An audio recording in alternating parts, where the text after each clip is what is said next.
छत्तीसगढ़ के मुख्यमंत्री विष्णुदेव साय ने आज जगदलपुर के गुरु गोविंद सिंह वार्ड में 1,63,00,000 रुपए की लागत से बने माहरा समाज के नवनिर्मित सामाजिक भवन का लोकार्पण किया। कार्यक्रम में उन्होंने समाज को बधाई देते हुए कहा कि यह आधुनिक भवन सामाजिक कार्यों को सुचारू रूप से आगे बढ़ाने में मदद करेगा। मुख्यमंत्री ने माहरा समाज के गौरवशाली इतिहास और अंग्रेजों के खिलाफ भूकाल आंदोलन में उनकी अहम भूमिका को भी याद किया।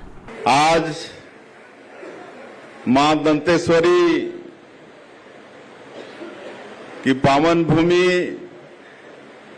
जगदलपुर में माहरा समाज के नवनिर्मित भवन के लोकार्पण समारोह में माहरा समाज के हमारे सज्जनवृंद, मातृशक्ति माताएं बहनें, युवा साथियों, भाई और बहनों और मीडिया के साथियों, आज माहरा समाज को एक सर्व सुविधा युक्त नया भवन मिला है जिसका हम लोग लोकार्पण किए हैं।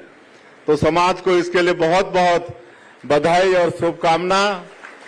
निश्चित रूप से इस भवन के बनने से सामाजिक कार्यों को आगे सुचारू रूप करने के लिए सुविधा होगी और माहरा समाज का एक गौरवशाली इतिहास रहा है।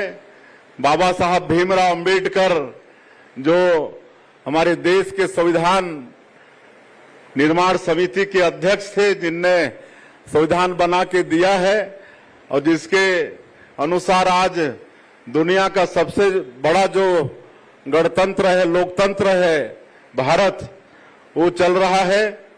इस समाज में जगतू महारा, धर्मू महारा जैसे शहीद हुए हैं, जो भूमकाल जैसे विद्रोह में भी शामिल हुए हैं। भूमकाल का विद्रोह हमारे आदिवासियों के द्वारा अंग्रेजों के साथ जो विद्रोह हुआ है और उसमें आपका समाज के ये सब भी शामिल हुए हैं। तो इतना समृद्धशाली इतिहास आपके समाज का रहा है। मैं ऐसे समाज को नमन करता हूं। और जिस तरह से पहले हमारे छत्तीसगढ़ में माहरा समाज अनुसूचित जाति में नहीं था, लेकिन कई वर्षों के प्रयास के बाद हमारी जानकारी में है कि कई बार आरजीआई इसको वापस कर देता था।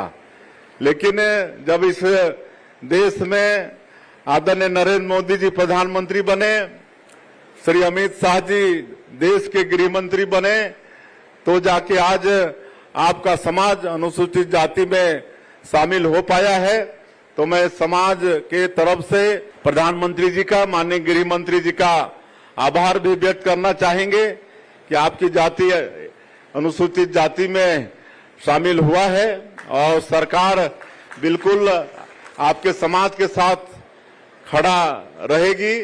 और अब थोड़ा विकास की दृष्टि से दौड़ना पड़ेगा, काहे कि अनुसूचित जाति में नहीं होने के कारण पढ़ाई में, लिखाई में, नौकरी में, सब कुछ में जो अनुसूचित जाति का लाभ मिलना चाहिए वो मिला नहीं है। और कहीं ना कहीं समाज विकास की दृष्टि से पिछड़ा है। तो समाज के प्रबुद्ध जनों से हमारा आग्रह होगा कि समाज को हर क्षेत्र में और विकास के लिए विशेषकर शिक्षा बहुत जरूरी होता है। तो समाज के हमारे सभी बेटा बेटी पढ़ें लिखें, शिक्षा में सब में, मतलब आप सब लोगों के आशीर्वाद से समाज आगे बढ़ेगा, ऐसा मैं उम्मीद करता हूं। और सौभाग्य है इस देश का, 140 करोड़ भारतवासी का, कि नरेंद्र मोदी जी जैसा प्रधानमंत्री बने हैं। तो इस नारा को लेके चल रहे हैं और मुझे सौभाग्य मिला उनके 5 साल जब पहली बार प्रधानमंत्री बने तो राज्यमंत्री के रूप में काम करने का।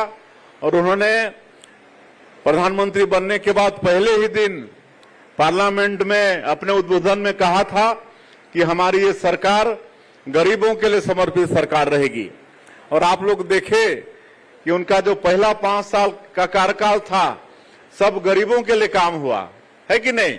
स्वच्छ भारत मिशन की घोषणा किए, गरीबों के लिए शौचालय निर्माण का काम, प्रधानमंत्री आवास, सब गरीब का पक्का का मकान हो इसकी चिंता, सबके घर में सबका खाता हो इसकी चिंता तो माननीय प्रधानमंत्री जी ने गरीबों के लिए किया।